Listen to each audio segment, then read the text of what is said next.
Hello everyone, welcome back to our channel with new video. आज हम लोग computer science and entrepreneur class 9 के short question number 5 को cover करेंगे। According to smart syllabus 2, 3 और 4 short question number include नहीं है। तो क्वेश्चन नंबर 5 हमारे पास है कि वॉन न्यूमन आर्किटेक्चर के कंपोनेंट्स बताएं। तो उसके लिए आप पेज नंबर 16 पे आ जाएंगे, क्योंकि जिस तरह के क्वेश्चंस किए जाएंगे उसी तरह हम लोग उनके आंसर्स को डिस्क्राइब करेंगे। अगर कंपोनेंट्स पूछे हैं तो सिर्फ और सिर्फ हम कंपोनेंट्स ही बताएंगे, definitions architecture of Von Neumann की नहीं बताएंगे। तो कंपोनेंट्स में सबसे पहले हम लोग देखते हैं, हमारे पास है memory. Basically Von Neumann architecture बताता है कि किस तरह से कंप्यूटर बनाया जाएगा और वो किस तरह से वर्क करेगा।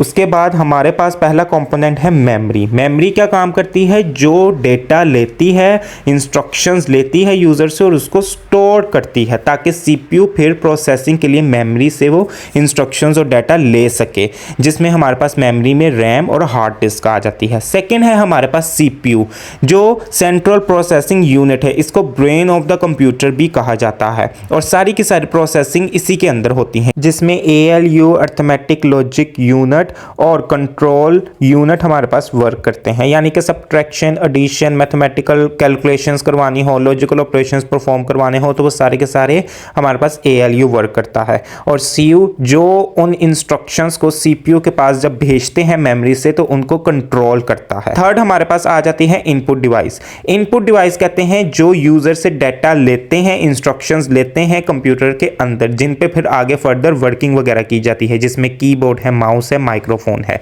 और लास्ट हमारे पास है आउटपुट। और आउटपुट जब इनपुट लेते हैं, उसको प्रोसेस करवाने के बाद जो इंफॉर्मेशन आती है, जो रिजल्ट डिस्प्ले करवाते हैं, वो आउटपुट है।